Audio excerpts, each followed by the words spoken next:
So welcome to our second session in our study for tonight.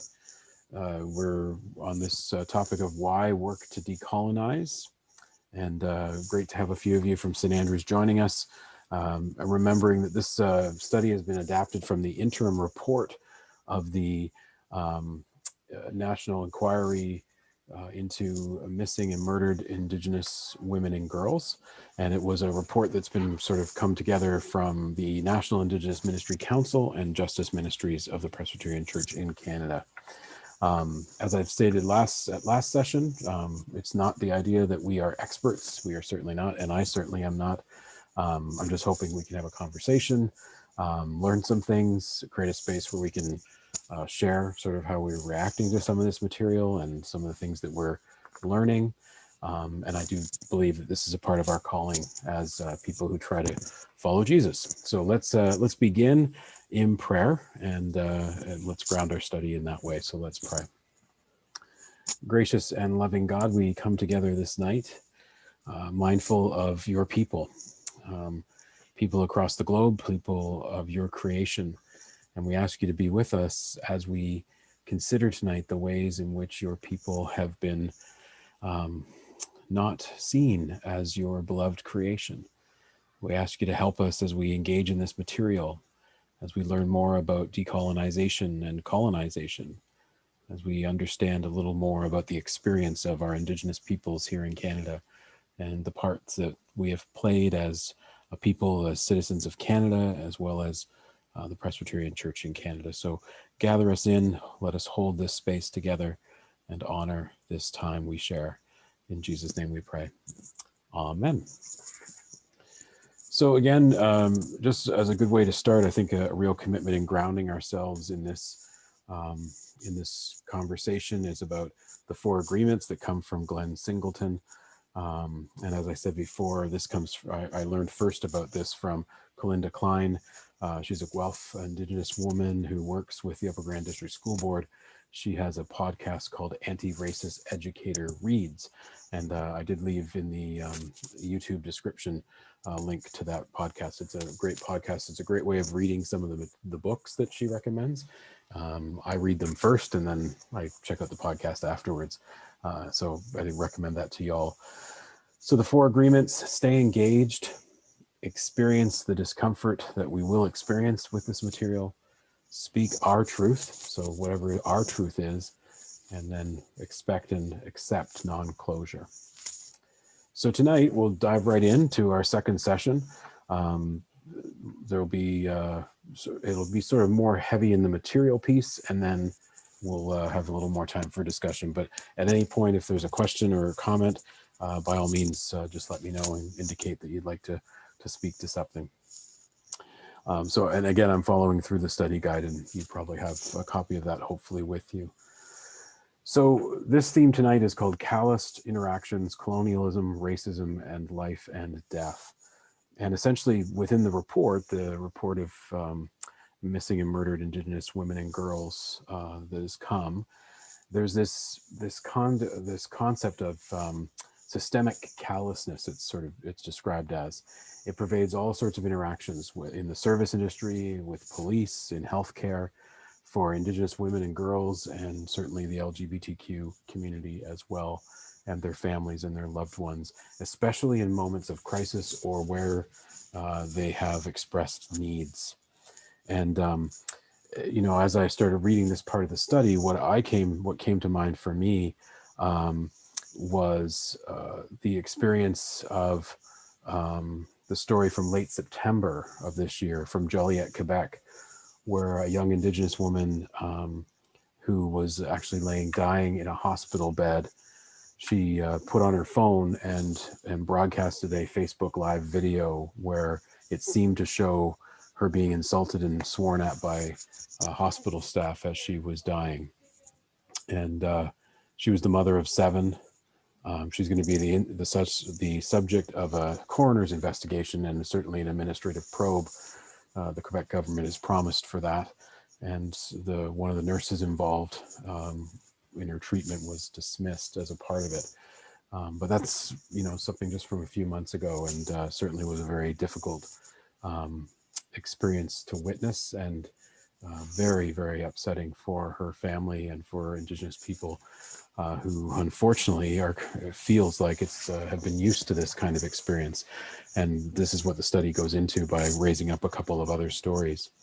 And the study talks about how this callousness is really shaped by colonialism. And it references the testimony given by Robin R. to the inquiry about her young daughter's murder and the lack of care shown by the medical professionals who arrived while her daughter was still living. And in her testimony, Robin R. describes this. She says, after finding her 2-year-old daughter badly beaten by her partner, she called an ambulance.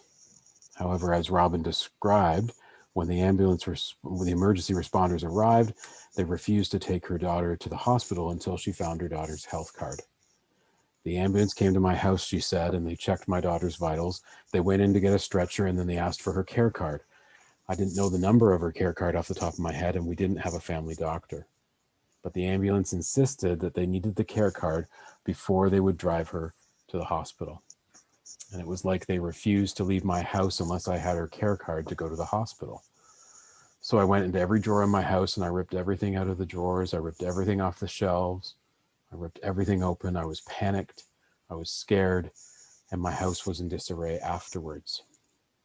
I ripped apart my house looking for the care card because the ambulance said they wouldn't leave unless they had that number. And unfortunately, Robin's daughter later died of her injuries. And in addition, the detectives interpreted the disarray caused by her looking for her care card as her house being strewn with garbage, a characterization that Robin certainly believes contributed to her losing custody of her other child as a result. And so I'd invite us just to take a few moments to try and imagine something like this happening to yourself or to someone that you care about and love, and then have a moment to remember that this did happen to Robin R., to her child, and to herself. And I'll just leave this sculpture from the gallery of the missing and murdered Indigenous women and girls just as a part of our silent reflection for just a moment or two.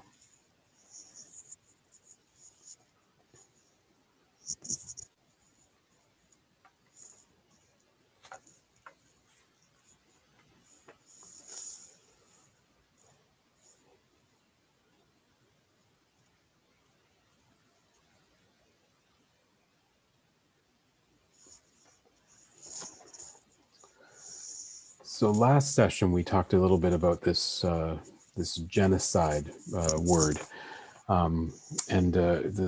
This second session talks a little bit more about colonial genocide and what it means, what it's talking about.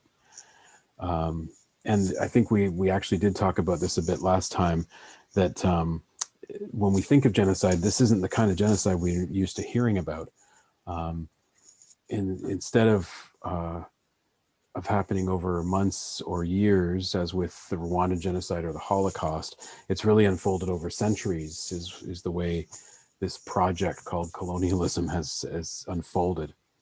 And it takes place through like the millions of different acts and inactions that target and traumatize Indigenous people, furthering the conditions for more trauma and more death. And it also cultivates a set of racist attitudes and structures, practices, and priorities that are used to justify the systemic blindness to injustice, while devaluing the knowledge and identity of Indigenous people, devaluing Indigenous lives, and it cultivates this callousness. The inquiry's interim report noted that colonialism produces an internalized and externalized thought patterns that support this occupation and subjugation. And this insight is echoed throughout the final report. So this idea of within ourselves, through the acts of colonialism from a very, very long time till today, there's things within each of us somehow that are internalized and then also put out there externally through all the ways we think and all the ways we navigate this culture that we live in, that continue to, make this this callousness, this way of looking at people happen each and every day. And so the inquiry means that colonism teaches everyone, Indigenous and non-Indigenous alike, that Indigenous people are worth less or should have less rights than non-Indigenous people. So this idea of, especially for Christians, and we're going to get a little deeper into that as we go, but for Christians, you know, we believe that everyone's a beloved child of God. Everyone is created in the image of our Creator, God. And probably, you know, for me, one of the most grievous things that we as Christians could perpetrate is not seeing the image of God in another. You know, and there's different levels, obviously. If it's on a spectrum, there's different levels of how that interaction could go. You know, just in how we treat another person. If we don't treat another person with kindness, we're really not recognizing the image of God in someone else. But when it comes to what Indigenous people have experienced, it's this idea that something tragic, something traumatizing, something upsetting, something distressing that might happen to an Indigenous person isn't sort of, we don't feel it in the same way. And you certainly hear about it a lot in the Black community, as we've heard about people use the expression of Black bodies aren't worth as much as white bodies. So how people see a Black body, they see it differently than a white person. So it's something that we need to unpack and think about as we look at all the different interactions that have happened and how colonialism has been a part of that. And the study talks about how these attitudes have become internalized, and they're often unconscious assumptions guiding our actions, whether we're Indigenous or not. Maybe to think about it another way, colonialism is inherently exploitative and violent, not accidentally so. It's just inherent in how it operates. Its ideological goal is to keep people apathetic or blind to racism in themselves and in society, and it's callous or blind toward the inherent violence that goes with that racism. And so if colonization depends upon dehumanizing Indigenous people, then it creates and maintains the conditions that allow deaths and family separations, such as what happened to Robin and her 2-year-old daughter, and her other child who she lost custody of. And so it's helpful to get a better sense of what this decolonizing word really is about. When people talk about decolonizing, what they're really talking fundamentally about is about changing society in ways that end the conditions colonialism creates, which allow genocide to continue. So we're really talking about trying to fundamentally change society in ways that end the conditions that colonization and colonialism creates, which allow genocide to continue. And given these goals, it should come no surprise, although it should be very shocking still, that one of the effects of colonialism is to enforce social apathy or even tolerance of disappearances and murders of Indigenous women and girls, who are targeted particularly because of patriarchal and misogynistic values and are a primary driving force of colonialism. And we're going to look a bit more about that as we go through this study. So again, to unpack that, the idea of it's enforcing a social apathy, which again is maybe fascinating for some of us to think about. But maybe, and we'll talk maybe more when we break into the conversation, the ways in which it doesn't impact us as much as or outrage us as much as it might if it was somebody else. Certainly the experience we hear a lot through the report, the final report, and if you ever get a chance to read Seven Fallen Feathers, a book that was recently published a couple of years ago related to the stories that happened to 7 young Indigenous high school students up in Thunder Bay, there's just this sense of like, it's not as important. You know, an Indigenous person goes missing. They probably just went, who knows where they went. They just go all sorts of different places. What's the big deal? When another Indigenous woman is murdered, it's like, oh, well, just another one. It doesn't seem as important. And it's all related to the ways in which we've devalued another life and not seen it as important. And often we hear that that comparison and that outrage, what would it have been like if a young white woman went missing? What kind of energy and societal, energy would go around that? And, even from the structures in society, police and, children's services and things like that, what would happen? Whereas in the experience of Indigenous peoples, it's just not the same kind of response. So the National Inquiry's final report makes it clear that this crisis of missing and murdered Indigenous women and girls and Two-Spirit LGBTQIA people did not come out of nowhere, but it's instead the direct result of policies and practices and attitudes that stem from colonialism. So it's interesting that, this statement of it's a direct result of policies, practices, and attitudes that stem from colonialism. And it's, easy to see maybe how some policies and practices are the obvious pieces, forced relocations, putting Indigenous people on reserves, or forcing sterilization for Indigenous women. Certainly those contribute to the violence and ultimately to the genocide. But what's also interesting is that not all these policies are visible. They're not all visibly violent, nor do they all operate at a federal or provincial or territorial or even municipal level. The policies and practices within institutions can be considerably less visible and yet still contribute directly to the deaths. Some of these policies and practices that lead to violence and death can be as mundane as not issuing a taxi voucher as a matter of course to those who need them upon release from the hospital.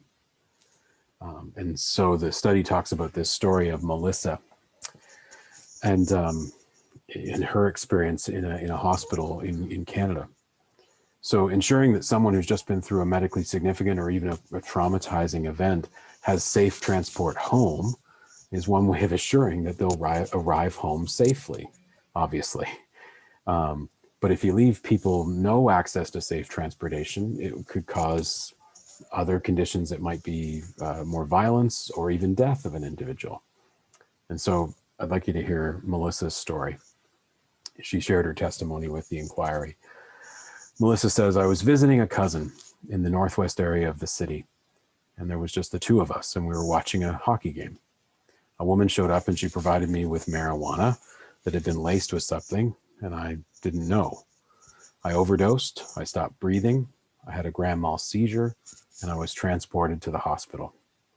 Now, despite the fact that I had no jacket, no shoes, no money, I was asked to leave at 6:30 a.m. on that cold fall morning. It was dark and it was cold and I was alone. Nobody knew where I was. And I lingered in the entrance because when I went outside, it was so cold and I had no shoes and I didn't know what I was supposed to do or where I was supposed to go. So I went back and I begged them to help me. And the worker at the time only got annoyed with me. But I was persistent because I didn't want to go walking by myself. I still had the heart monitor stickers attached to me. And after a lot of begging and asking, I was finally granted a taxi slip. The next month, they found a body right where I was supposed to walk by. And they told me that I had to walk with no shoes and no money. So again, I'd ask us to take a few moments of silence and just again think about imagining this happening to you or to someone that you love. And then remember that it did happen to someone named Melissa. And I'm going to again show another image from the gallery at the Missing and Murdered Indigenous Women and Girls website.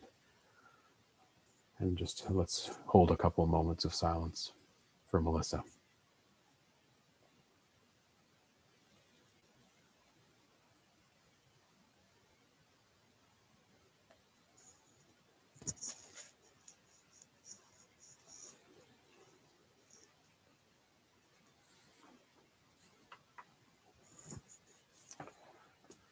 So there's lots of other stories that were heard by the National Indigenous Ministries Council and Justice Ministries that echo these kinds of stories in cases where Indigenous youth were brought in not for overdoses, but maybe for self-harm, and then were released alone at night, or times when they were told to go wait for a bus in a dark, secluded area.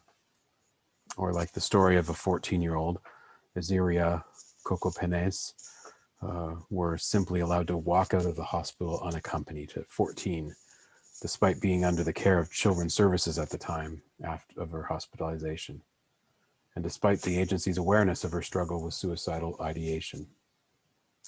Sadly and tragically, she was found dead of apparent suicide 2 days later in a wooded lot just across the street from the hospital where she left. And it's these kinds of institutional actions and inactions that demonstrate the types of policies and practices that contribute to conditions for violence and death, and also increase the likelihood that Indigenous women and girls and LGBTQ people won't seek help from places like hospitals or maybe even other places that are supposed to help those who have needs, those who are in trouble.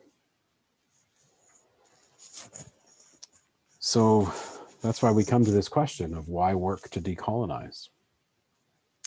And once we begin to understand and unpack and get a better handle on how colonialism and how that's functioned and how it continues to be an exploitive, life-devaluing ideology, manifesting in behaviors and actions and policies that harm and kill, it's hoped that as people who try to follow Jesus, as Christians, that we can't support such an ideology, since it runs counter to the gospel, the good news that Jesus came to bring.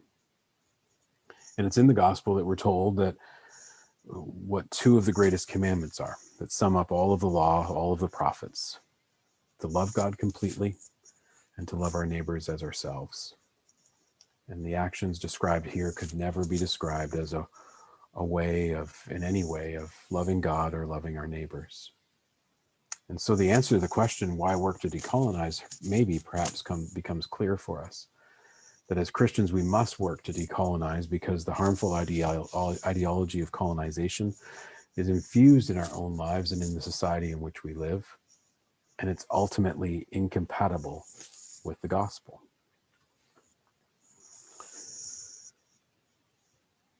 And so tonight, I'd welcome you to join us for our questions and conversation as a result of this. This was a heavy part of our study, and there's some other stories that as we go through that will be as difficult to hear, but again, we're sitting in that discomfort.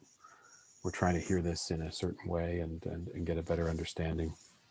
And so these are the questions that are set by the study, and you're welcome to join me in reflecting on these. So the first question is, if you're not Indigenous, have you ever encountered attitudes and actions towards you or your loved ones like the ones spoken of in the study? And if you have not, why do you think you've never encountered this? And if you have, what was your reaction?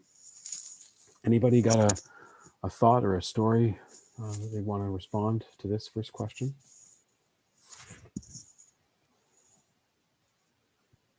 I have a little story, but it's not pertaining to Indigenous. For sure. Michael shared with me a little encounter. There was one of his workmates is Filipino, and he was at the entrance door checking everyone, making sure they wear a mask. And a person came up and said, and he said, you need to wear a mask. And he says, he called him a chink, I think it is. Mm-hmm. And he walked away, and with a few nice words, he mentioned you such and such chink, and walked away. Wow. And the employee was very offended and very hurt. But you know, the other workers, he was too embarrassed to even mention it. But they noticed he wasn't himself, and that affected him, knowing that he was born and raised here, and someone would call him that. Mm-hmm. So then again, it comes from the reading that our experience in life and what we are exposed to, we carry it like both sides, like he was hurt because he was treated like that. But the other person who called him name, now it makes you wonder, you know, what sort of teaching or educational experience they've had to use that comment. Mm-hmm. Yeah, thanks, Nolly. Appreciate that. Yeah, it is. Yeah, it is stunning when people. I mean, I think one of the things that's so so tragic around our racist responses to other human beings is it is meant to dehumanize, like as part of what we're talking about. I don't see you as another person. I see you as a label, whatever label that might be, and it's and often it's used in a very dismissive way. And unfortunately, the stories that I've heard from people within the Black and Indigenous and people of color community, in a way you never get used to it, but there's a sense of, yeah, you know, we've all experienced that. And certainly the stuff that was happening earlier in the year, when you'd hear people in the news or people in your community or just in conversations with friends, it would be like, yeah, Canada's not much different. These kind of things happen a lot, and I've experienced it since I was a little kid all the way till today. And you know, and then they go on to tell you, you know, even yesterday I had this interaction, and you know, and it's really, really, really disappointing that this is happening, and that's why we need to work towards changing our attitudes and helping to change our society the best we can. Anyone else have a thought on this first question? It's Rhonda here. Yeah, go ahead, Rhonda. I think COVID it has revealed also some issues within our. It will continue to reveal issues with how we treat Indigenous people. Let's take the rollout of the vaccine. COVID this week has hit the northern Nunavut population in crowded conditions without running water or clean water, and it's going to just ravage that community. And when the COVID vaccine is available, they're going to have to pick who gets it first. And need should, of course, not race, but need should guide the distribution. But there will be a reaction among many people when the vaccine goes to that population first, or among the first, versus people like me who's in a house with clean water and not crowded, and it will become a racial issue, just as the blaming of people in Peel, where there's a very high proportion of COVID. Those are the people who are the truck drivers that bring our vegetables in, the people who are working in the Amazon the distribution houses where all the things we order so we don't have to go out. Yeah. And they're being blamed now as not being careful enough. And this racism comes forward very easily. Yeah. Those are really great points, Rhonda. Thanks. Yeah, exactly. It's that becomes so prevalent in our society when we, and again, I feel like there's a piece of it that's it's dismissing another human being or a group of people, right? It's we see issues related to poverty, and we say, well, you know, it's those people make these choices, and therefore that's why they're that way. And it's almost a way of us, in a privileged society, of us sort of compartmentalizing that. Well, that's not us. That's not going to be our problem because, you know, we're different, and those people have made their choices, and so we can dismiss them and then just not see it anymore. We just don't look at it anymore. Yeah, really good point, Rhonda. Thank you. And we blame them. Yeah, labeling them. Yeah. Anybody else want to chime in on this one? Happy to go on to the next one. We got lots of good stuff to react to as we go.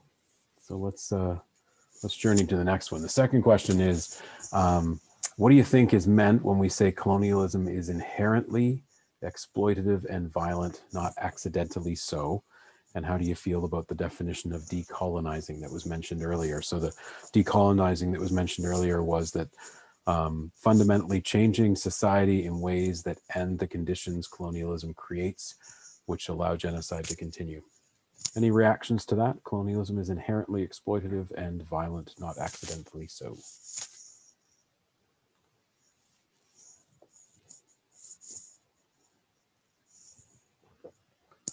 What do we think? I agree with that because you know, when you feel you have control, and you can do whatever you want. So sometimes violence comes from that. It's going back to that case in Quebec. The lady was screaming and the nurse, she was in control. And, you know, like, look at the outcome of that. So it's not accidental. It's, you know, I thoroughly agree with the violence that stemmed from colonialism. And the control it gives you. For sure, yeah. Any other thoughts on this one? I'm looking for the definition of decolonizing again, and I can't find it. Right. So it's the one that's they're talking when they talk about fundamentally changing society. So decolonizing is fundamentally changing society in ways that end the conditions colonialism creates, which allow genocide to continue. So changing society in ways that end the conditions of colonialism. Okay, thank you. For sure, yeah. You know, I think one of the things that I think about when I'm thinking about this colonialism is inherently exploitative and violent, not accidentally so. There's a phrase that's sort of been captured again within this year that actually is a phrase that comes quite a while back when it talks about systemic racism or about systems. So we say things like the system's broken. There's something wrong with the system. We need to fix the system. And the retort to that I've heard lately is, no, the system isn't broken. It's doing exactly what it was designed to do. It was built to do this. This is what it was built to do. And so I think it's an interesting thing when we're thinking about colonialism and these kind of things of we need to be a part of not necessarily fixing the system that we think is broken, but actually dismantling a system or reimagining a system or changing the system for the sake of benefiting all people. That's a pretty huge call, a pretty huge thing to do. And I certainly don't have any sense of, you know, what all the things we would need to do to change the system or reimagine it or dismantle it.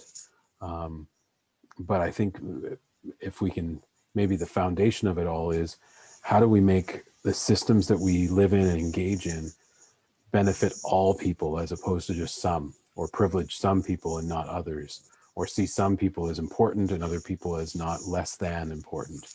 I think if we can, and I think that's a Christian principle as well, the idea that all are welcome, all are valued, all are beloved children of God.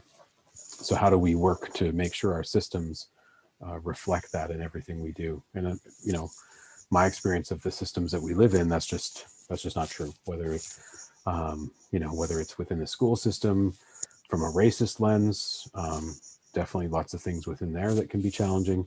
But even around, you know, I often joke that the school system seems designed for young, for girls. I have a son and a daughter, and my daughter thrives in school. It seems like, from a gendered perspective, that, you know, girls seem to do a lot better in the school system, and boys not so much. Or if you've been identified with learning disabilities or things like that, the system sort of says, well, you know, we can only give you this much, but we're going to favor certain other kids and things like that. So some of the challenges within our systems, how are we making sure that we're looking out for everybody, and how are we investing and resourcing all those areas in our society to make sure that's happening? Any thoughts or comments on that part? It's a heavy load for our small group of folks, and lots of big things to think about, for sure.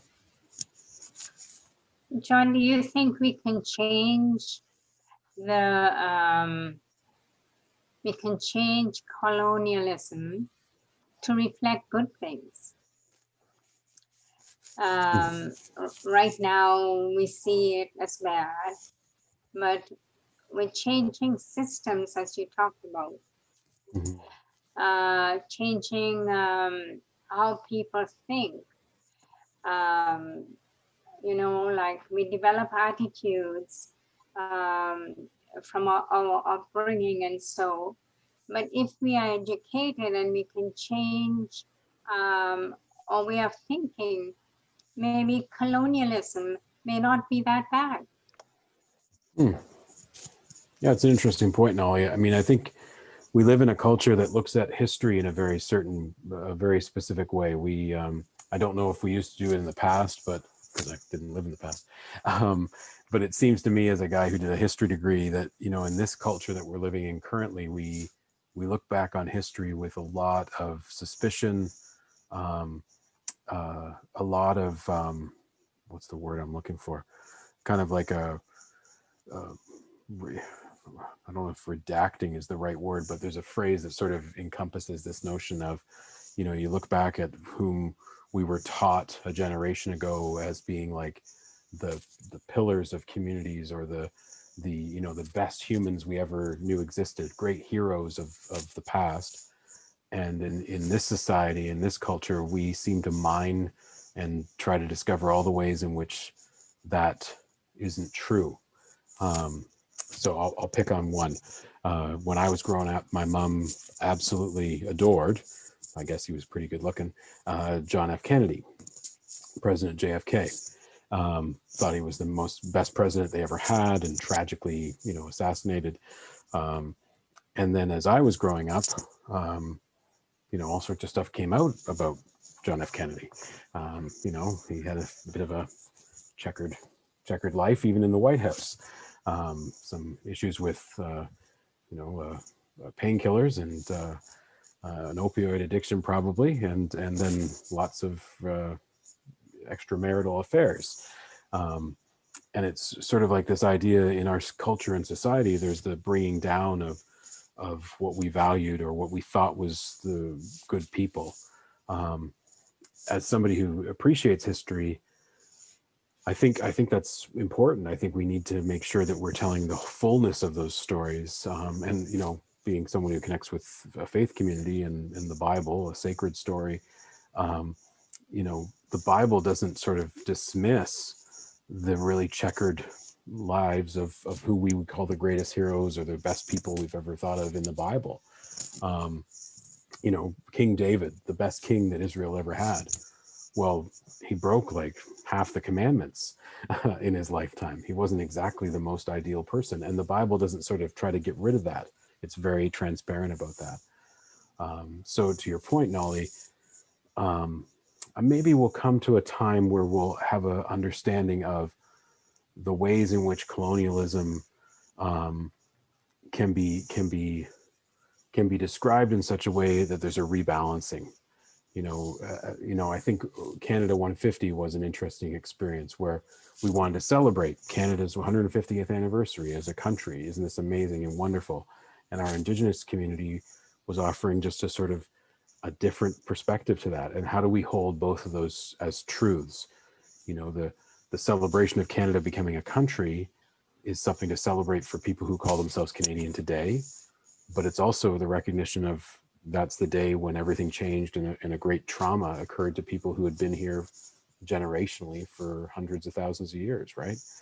How can we hold both of those and think about all people within those stories? Any other thoughts or ponderings on this bit? I was writing a couple of, first of all, I'm really hoping that when I talk, I'm a very loud person.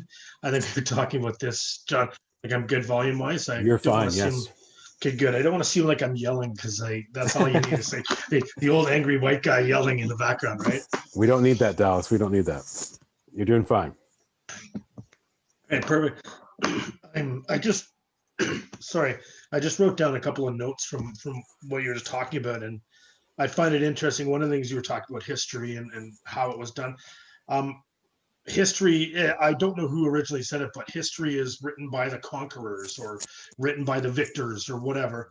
And that's, we do have to remember that we as the victors, the colonials, as the victors of this, whatever you want to call it, we wrote that history. We wrote it to make ourselves sound better than we may have been. That's just, that's going to happen anywhere in the world of that kind of thing. And then I'm also kind of looking at, like you were saying, looking at JFK, for example, right? And looking at who he was and who he really was, who was the man behind the curtain. And we've been getting a lot of that the last couple of years, particularly from Canada 150. We've been seeing a lot of our original leaders kind of as who they were. But I think it's very important to remember when they were as well. And it's something where we look back right now at, hindsight 2020, we made some messes, and I'm using the royal we made some pretty big messes, and we're looking at it now to try to fix those messes, accept that we made those messes. But we also have to make sure that we realize that at the time, those weren't messes. We were the English and the French and the British that came over to, conquer the savage land, and that was the thought process a few hundred years ago. We realize now how wrong we were, but at the time we were that, you know what I mean? So I love that your idea that you said at the end there. We have to look at what happened, that we've been an amazing country for 150 years. We've had these heroes, even if they were heroes at the time, and now we're realizing behind, pull the curtain away and we're seeing a little bit of the foibles, the things that have gone on with them. But we also have to make sure that we balance that with what we did, and also with what we have done, what the positives, kind of like Nolly had said, like colonialism has got a lot of bad stuff with it, but there's also some, I'm here because of colonialism, Sure. Literally, right? My grandparents came across from Europe, from Ireland and England and Scotland. Because of that, I'm here. Otherwise, I wouldn't be. Mm-hmm. So, and I'm not trying to say I'm that much better than everybody else, but I'm kind of a big deal. So, right, Duff. Yeah, it's an extremely complicated issue, and I was going back to those 4 agreements, and I'm really loving those, because they are keeping me accountable for what I am doing in my life. But I'm looking in particular that last one, expect and accept non-closure. I don't see a good closure happening in my lifetime. I want to make this better for, well, not my kids, because I'm not going to have any, but your kids. I want to make things better for the next generations. But we aren't going to have closure in our lifetime. Goes back to what I said last time. It took generations for us to mess this up. It's going to take generations for us to clean it up too. For sure. Yeah. Well, and I think it plays into maybe the power piece that Nolly was talking about a little earlier as well. It's so much in our propensity for people who are privileged, who happen to be white, to want to fix it, from, especially when things are uncomfortable. And so that's where I love that last one of like, expect non-closure. Like, when is the conversation over? Well, it's not. It's going to take time. And also from a power differential, it's the idea that, I'm consistently learning of, I don't get to say when the conversation's over. I don't get to say when it's fixed. I don't get to say when someone feels that we've done reconciliation work. I don't get to define when someone says that we're, we're offering some kind of healing or doing things. And I think part of our culture in the early days, as we tried to acknowledge some of the stuff that we were doing, we put sort of things out there and said, well, we did this, like, aren't we done now? Like, what more do you want?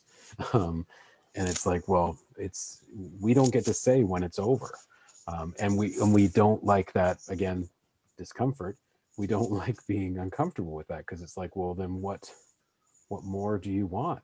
Or how does this work? Or when can it be over? And that becomes a very challenging conversation, especially when we look at our Indigenous issue, because I've heard people say before, well, what do they want? Like, do they want all the land back and we have to leave? Is that what we're doing? I think most people in today's culture would say, yeah, it's probably not going to happen. So then what do people want? And that's where I think it takes humility, vulnerability, and engagement with all parties to sort of get a sense of what's important. What do you need? It's the idea of, and often the church has been a big part of this. We approach mission and outreach in a way sometimes where it's like, well, we think you need this, so we're going to give you this, and this is what you need. But we never actually ask the people, what do you actually need? I've heard some really neat organizations. There's one even based out of Guelph, or was for a time. It was called North-South Partnership. And the way it worked was communities from the South would connect with a community in the North, a remote reserve in Northern Ontario. And basically the question would come from the people in the North, or the South would offer the question of, what is it you need? They would express what they need. And then the South would determine whether or not they could do something like that. So it might be, we need a small group of people in our reserve trained in how to do basic plumbing, carpentry, and a couple of other things. Do you have people who could come and do that? For sure. Typically what we would do from the South, or from that mindset, is we would go up there and fix a bunch of stuff or build something for somebody. When I traveled in El Salvador and in Ghana, I saw projects, and I would say, oh, what's that nice building over there? And they'd say, oh, that's the hospital that the American engineers built. I'm like, oh, wow, that's amazing. It's a beautiful place. And they're like, yeah, the only problem was, there's no doctors, there's no funding for doctors, nurses, or medical supplies. So they built a nice hospital, but we can't use it. It's like, oh my goodness. But those doctors, or those engineers, they felt really good about themselves, I'm sure. They came and they did a great project, and, we're helping a community. But the systemic pieces they were missing, and they didn't ask the question of, what do you really need? And it might have been different. So again, just to think about that. Anybody else want to offer a thought as we ponder these? Yeah, go ahead, Rhonda. Just going back to what Nolly was saying about making colonialism perhaps a little more positive. Yeah. In the last few years, I've really changed my view of Thanksgiving, which has been a colonial celebration, and had, to my shame, never really thought it through. This is not a time to be thankful for our Indigenous citizens. One Indigenous person said to me, we weren't just decimated, which is 1 out of every 10. We were more than decimated by the arrival of Europeans. Yeah. And so they're not, it's offensive for us. I don't know whether we should give up Thanksgiving, because I'm thankful for Canada, but it has to be better than this.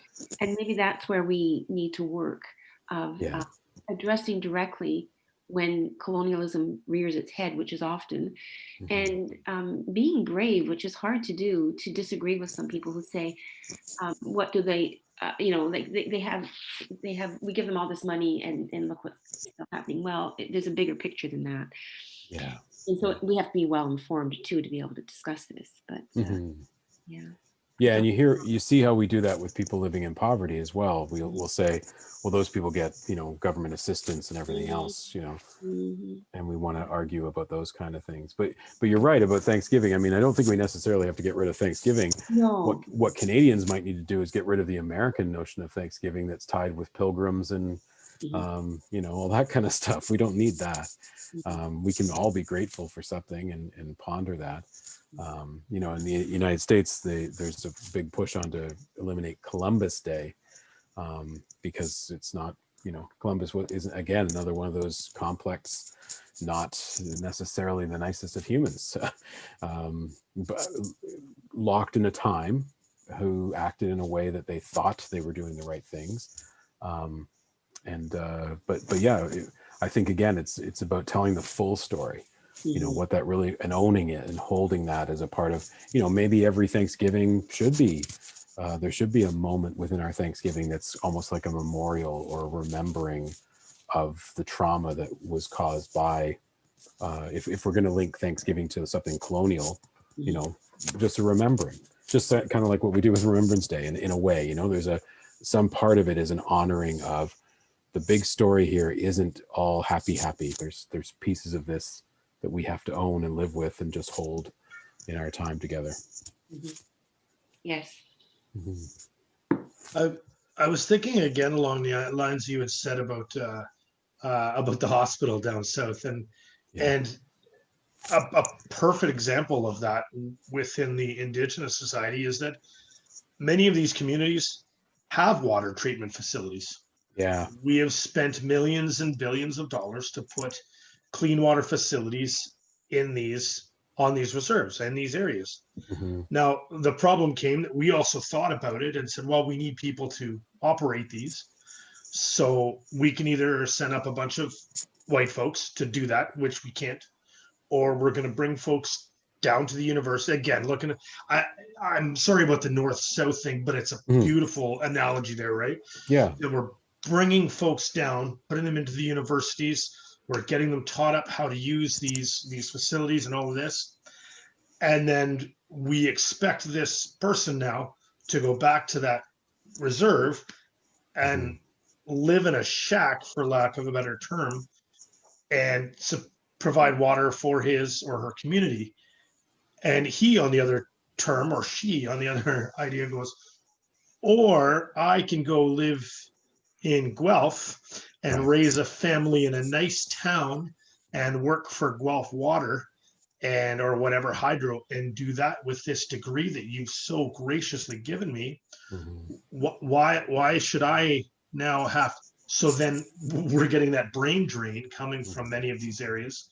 I know when I lived in Saskatchewan, I had one of my best friends at the time. I realize now it was not, but we called him, he was my BFI.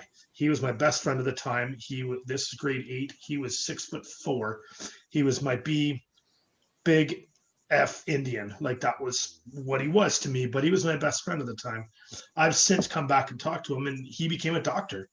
He went to school. He took advantage of everything he could. He didn't pay anything to go to school. All of the things that, you know, give those natives what they need, right? Give them money and all of these. I'm trying to do the bunny ears so that you know that I got you. Yeah. I'm trying to be arrogant here on purpose. Right. Yeah. And yeah, he comes out with it and then he went back to the reserve, and he's almost every single baby that's been born in that town has been born from him. He's working to do all these good things, but he was able to do that. There's not everybody wants to, and you so that becomes part of the complication as well of we've sunk all this money into this infrastructure. Now we have nobody to work it. We, you know, teach them how to fish, but we're not giving them we're giving them a fishing pole, but we haven't taught them to fish. Right. Yeah. Well, and I think systemically we need to think about whose responsibility is some of that. You know, if we're gonna put in a system in place in a remote community in the north on a reserve, then whoever put in the system is the ones who are responsible to take care of that system. If it breaks down, then somebody needs to go there. And if that costs us, then it costs us. I mean, because again, we wouldn't put up with that in Guelph if we said, you know, somehow our water treatment system didn't work and we said, oh yeah, we just don't have anybody in our community who can deal with that. You know, too bad for us, I guess. And we'll just have no clean water for a year. Like, that's ridiculous. We would demand that they bring in somebody or somebody come or something happen, you know? So that's where, again, it has to be a system that's rebalanced in some way. And a system, it's actually bringing into my mind again, I lived in Kenya for a while and I did volunteer work out there. And there was I think it was actually Army Corps of Engineers and the military in the States. They came in and they put all these pumps into this town, these water pumps, Yep. all these beautiful pumps. And then the pumps stopped working. Nobody was able to fix them. So somebody else came up with the idea and noticed that in every town, there was somebody that was able to either fix a tuk-tuk or fix a motorbike or something like this, and said, well, why don't we make these out of those parts? And we can make it out of that so that you can now fix it.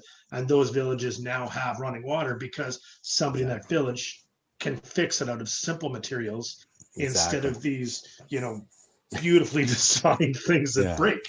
Yep. Yeah, exactly. Like, what are the ways in which we can collaborate with the people who are living in the communities they're living in and figure out something that would actually be beneficial to them versus what we think would be the right thing to do. Absolutely. Those are some of the systemic things we need to look at. So let's move on to question 3. And question 3 talks a little bit of Jesus. Jesus lived and preached in a colonial context with Rome as the colonial power. Think back to some stories and parables Jesus told to his disciples in that context in the Gospels. And then what do they teach us about love and care? Are there any parables that stick out to you as having meaning you may not have noticed before if you think about Jesus as someone who experienced colonization, sorry. Anything stick out for anybody? Thinking about some of the stories that Jesus taught or some of the context within the Gospels. Anything that touches you related to this idea of colonization, sorry. Can't get that word out.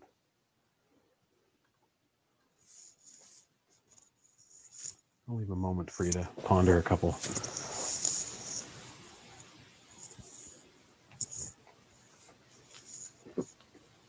I may not be saying it correctly, but I think you may get the gist of what I want to say. Sure. Is that the Romans had thought Jesus was going to be king. Mm-hmm. And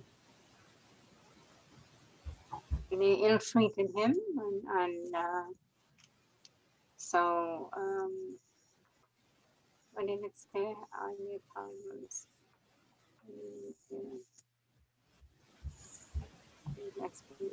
So in a way, he experienced colonization.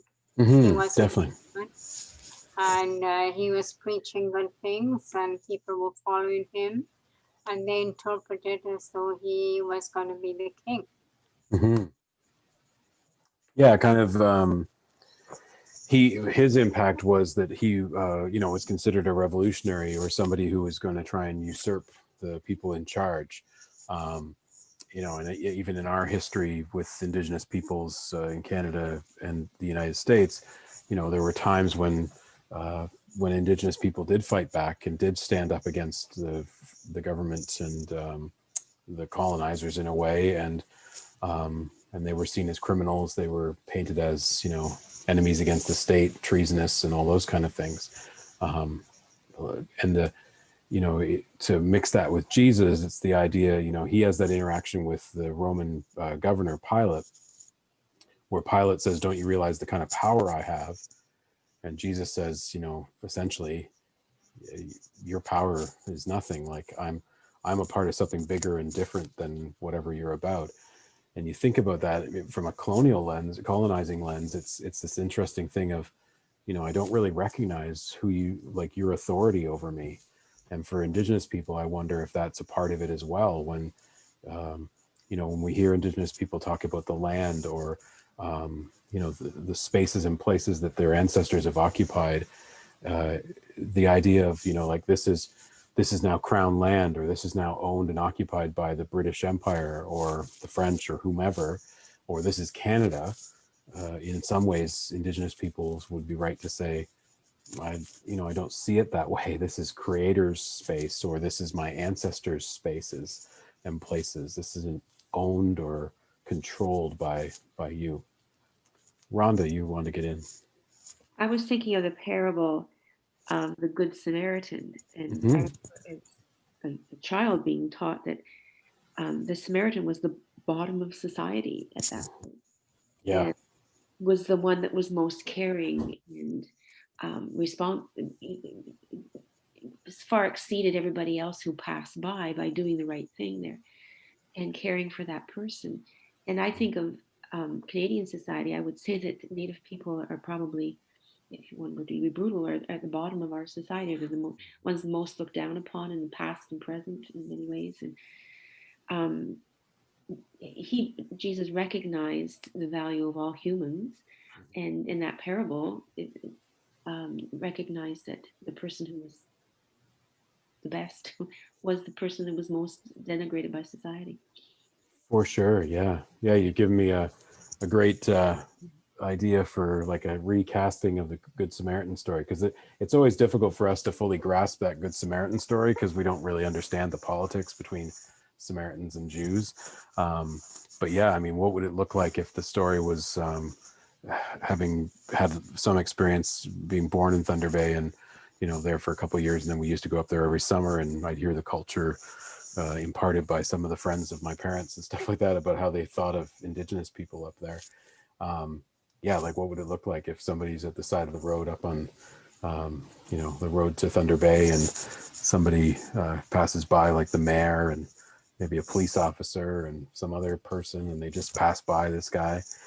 And then the one who comes along is the Indigenous man who, you know, was unexpected as being the one who was actually offering care and concern for another person. Because certainly the way I heard people talk about Indigenous people in the community where I was born and grew up for a couple of years at least, they didn't sort of see them as valuable. They just sort of saw them as just, you know, worthless or lazy or whatever. They had lots of names for them, unfortunately. And I do wonder, you know, you bring up Samaritans, you know, for Jesus, he hung out with sinners and tax collectors and prostitutes and lepers. You know, there's a story of the woman caught in adultery, and he says, whoever is without sin, cast the first stone. So all these sort of labels that society had put on certain people, that they had to be a certain way or act a certain way or have certain status in order to be valuable, Jesus sort of transforms that in a big way. Any other thoughts or stories you can think of, or parables that stick out?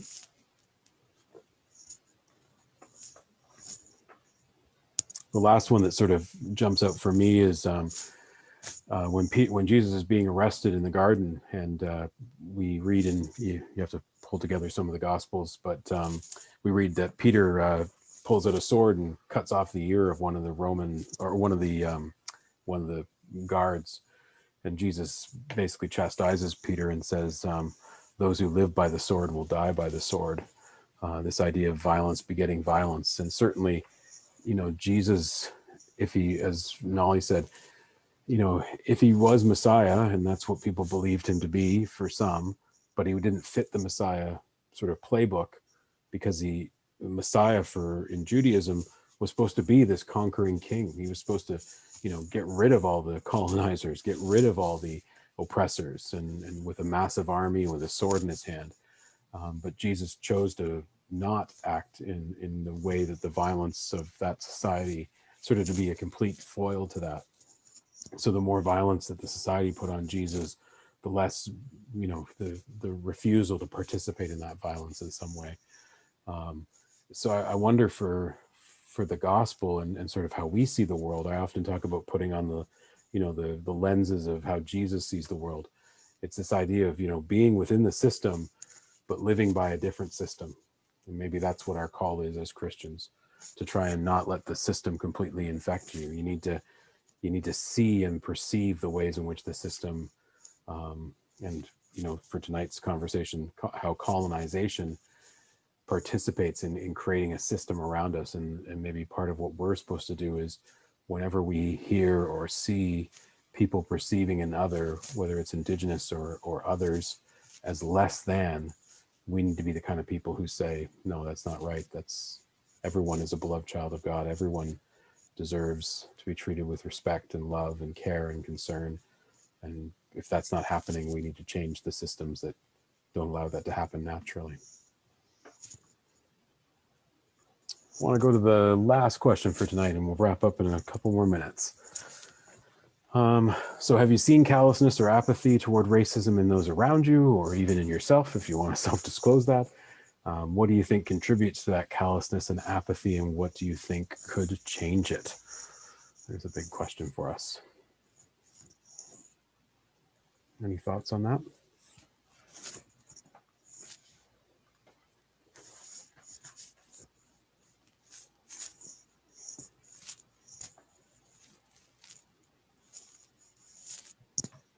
You know, in my work time, I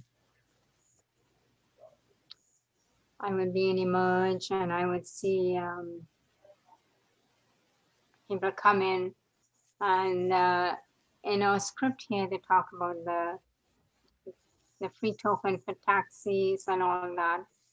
Mm. And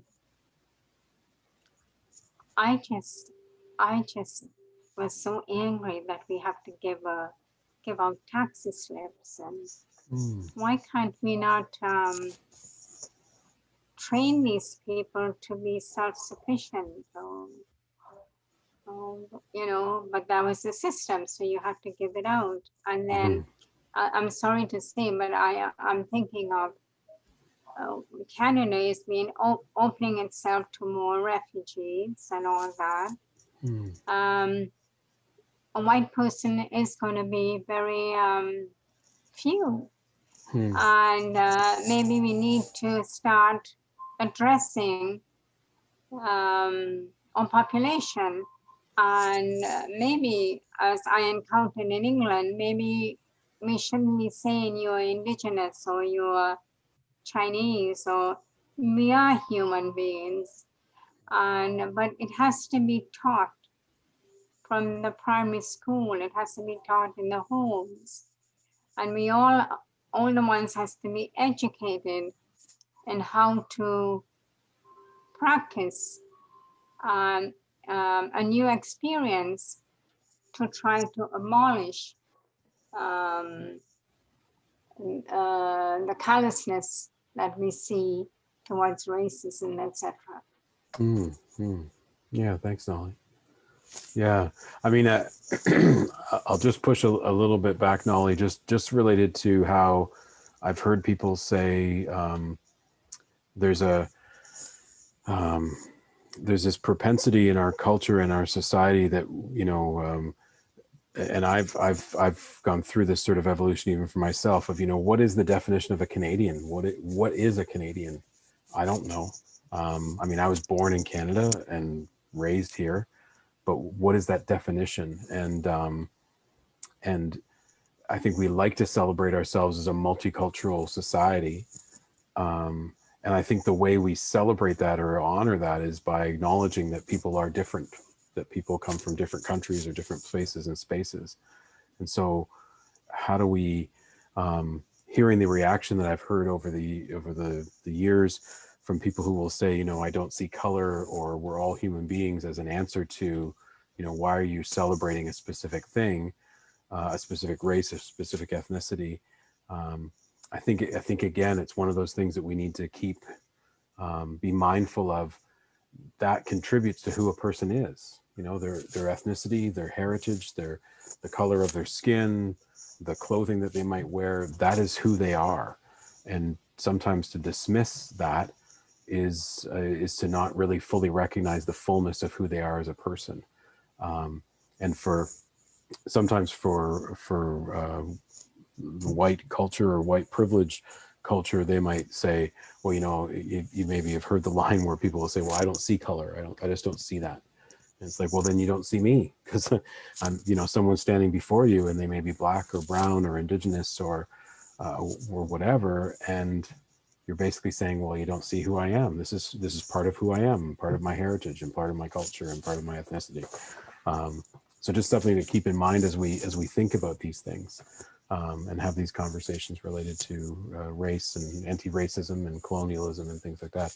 Because really what they were trying to do with the Indigenous peoples, as we talked about last session, was to eliminate the problem by making there be no Indians anymore. You know, I think I brought this up in the last one. It's there's that, if you've ever seen the movie Braveheart, there's that line from the English king that says about the Scots. He says, you know, the problem with Scotland is it's full of Scots. So the way to get rid of the problem is to make sure there's no more Scots left. And then what he did was allow the lords, the English lords, to have relations with every Scottish newlywed as a way of almost breeding out the Scots. I mean, that's a form of genocide was attempted, at least in how the movie depicts it. I mean, those practices did happen, not to get on the English and Scots again, but essentially those kind of things are some of the things we need to think about, how we want to eliminate someone's culture or race or ethnicity and not honor and celebrate and acknowledge that that's where people come from and that's who they are. Any other thoughts on this question? I'm going back to what Anne said at the beginning. It's hard to know how to keep up a conversation, and it has, when someone does say something that's towards racism, you have to be so careful to make your point stick and to not put them off in some way. It's really hard to stand up to people when you hear something and something said in your presence. To know the best way to react and to let it go isn't the best way. Yeah. And that is a real challenge, right? It's and it does take courage and it does take fortitude to do that in certain settings and to have the I mean, I think in one place it's a bit of a discipline, you know, it becomes something that becomes natural where we begin to just sort of say, you know, that's not acceptable. We can't, I don't appreciate that joke, or I don't think that's not funny, or, you know, however we engage that. I also see often within the older generation and the younger generation, you know, I've heard conversations between, you know, grandkids of a grandparent saying, you know, like, grandpa's kind of racist or grandma's kind of racist. And part of me wishes to see like what that would look like. I think there'd be some pain within all that, but what it would look like if, because you often hear it's out there in the culture a lot where people will say, you know, the kids of the grandparents will say, oh my gosh, I go over to my parents and they say these things and I say, you can't say that anymore. And they don't listen to me and they you know, kind of reject it. And I'm like, well, if the younger generation said to the grandparent, you know, you can't say that, or that's not appropriate, or that's racist, or that's wrong, it would be really interesting to see the youngest generation and the oldest generation having that engagement, because the middle ground, it doesn't seem to go so well for that generation. Your kids telling your parents that they're wrong doesn't seem to work, but maybe when their grandkids say that, it might create some of that change. Mm-hmm. I'm looking at the word apathy, and the truth is sometimes I just don't care anymore. I've tried. I've said my thing. I'm looking, perfect example, like you just said.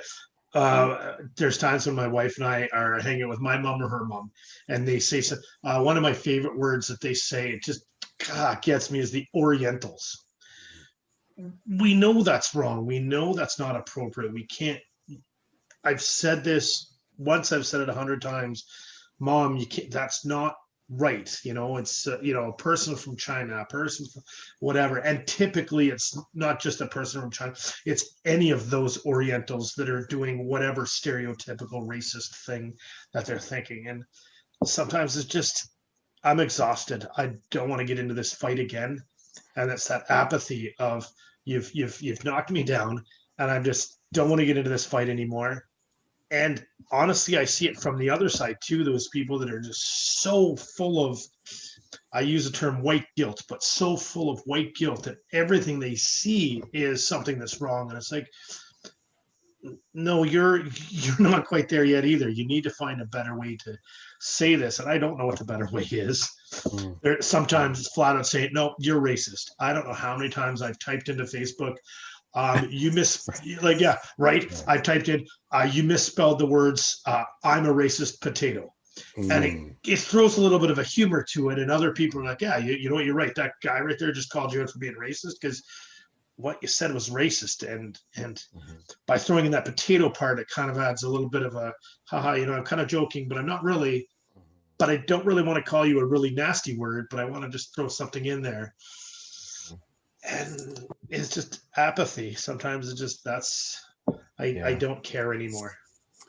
Yeah, and again, some of the things I've heard and read and learned, this apathy piece for those who are white and privileged, like I'll use myself, that's the epitome of privilege in a way, you know, like we have the ability to just sort of put it aside. Like I had the ability to not address this kind of topic at all. I could just choose not to. And the thing that came to me over the summer with regard to the church especially was, you know, I can choose not to address these kind of topics. We can choose not to talk about it. And that's generally speaking what the church has done for a really long time. Because for the most part, the church has been a place of privilege for a lot of folks. And so if it's uncomfortable or difficult, let's just not talk about it. Let's not touch it. And we have that ability to sort of just to put it aside. Whereas someone who is Black, Indigenous, a person of color, this is how they navigate the world every single day. They don't have the privilege to just sort of say, well, I'm just not going to deal with that today. I'm just not going to encounter that today, or I'm going to choose to ignore or avoid it. And so, I mean, that's where, again, leaning into those 4 agreements, how do we lean into this piece of discomfort? How do we continue this conversation as difficult as this is? How do we try to navigate this when we don't know all the right words to say, and we're going to make mistakes, and we're going to offend somebody, and someone's going to call us out for something we said, even though we're trying our hardest to try and learn and be better? You know, how do we keep going? Because I think the other challenge and the risk in all this sometimes is when people start to learn more and start to read more and start to get more exposed and understand a few more things, then they have encounters with people. And some of those encounters become that negative feedback where someone calls them out and it's like, well, you know, you have no idea. I went to 2 or 3 studies at my church and, you know, and now you know, I've been trying real hard and now you're telling me I'm still not doing it right. Like, how could I can't win? And again, it's not about winning. It's about just continuing in this journey and continuing to stay engaged as best we can in spite of all the challenges around. Yeah. Any final comments as we wrap up tonight? I just feel, John, that we do have quite a challenge ahead of us. And one more thing I wanted to mention, I was quite surprised that it's the church, the Christians, who partake in this residential schools problem. And when you go back to scripture and say, you know, you treat others as how you would like to be treated, now it makes me think what was in their mind, what caused them to react like this.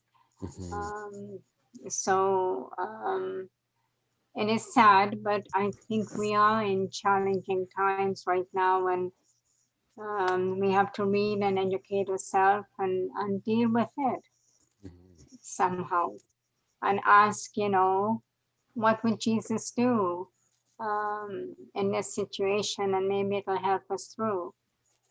Just my comment. I really appreciate that, Nolly, for sure. It brings to mind, and I know I've shared this at St. Andrews before, but it brings to mind for me, and actually I'd encourage you to maybe check out for folks who are watching the video later, or you guys who are here tonight. I haven't yet fully engaged with the series yet, but I hope to, is the series called Enslaved. It's with Samuel L. Jackson and it's on CBC. You know, they're sort of trying to tell the stories of people who experienced slavery, and the one that they had recently that I haven't got to yet, but you know, there's so much stuff to get to, but I hope to get to, is they visit Elmina. So it's a slave castle in Ghana, and I had the privilege of visiting there when I was with a church event, actually, and we went there as a part of a pilgrimage or a part of an experience.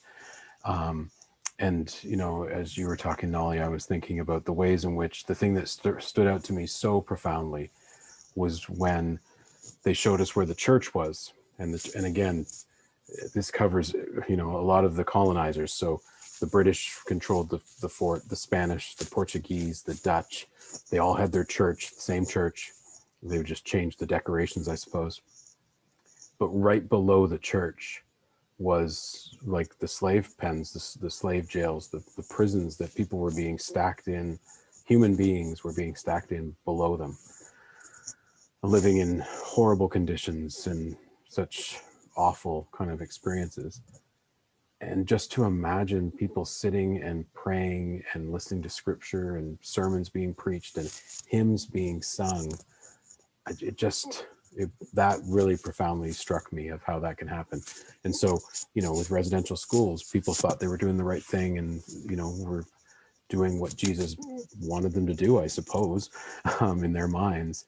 But you see the disconnects from the scriptures they're reading. Like, where did they see that? And I think to circle it back to, you know, what basically this session's been about, when you see people as not human or not worth as much as you as a human being, or not a beloved child of God or made in the image of God, then I guess that's how you're able to do that, and to be able to put that away and not think about that this person, they're not really a person, so it doesn't really matter. You know, or I'm doing this to make them better, so they deserve the treatment they're receiving. So something to really think about when we think about the church's interaction with a lot of these things that have happened in our culture for generations. As we wrap up tonight, just you know, some of the stuff that we talked about is a little heavy, some of the stories that we've heard, so try to be kind to yourself and compassionate, and you know, take some time as well to just sort of digest this material and be kind as you do so. Next week is session 3, and we're going to look at 4 pathways maintaining violence and 4 rights to disrupt it. That's our next session next Wednesday. Thank you so much for joining me tonight, guys. I really appreciate it. And you know, the brave crew, cohort of folks who've joined us on these conversations, I really value your time that you shared with us tonight. So thank you for that. And I'll bid you farewell. Have a good evening. Thank you. Thank you, John, and everyone else. Yes, everyone else. Have a Thank you very pleasant much, evening. guys. Thanks, everybody. Have a good night. Take care.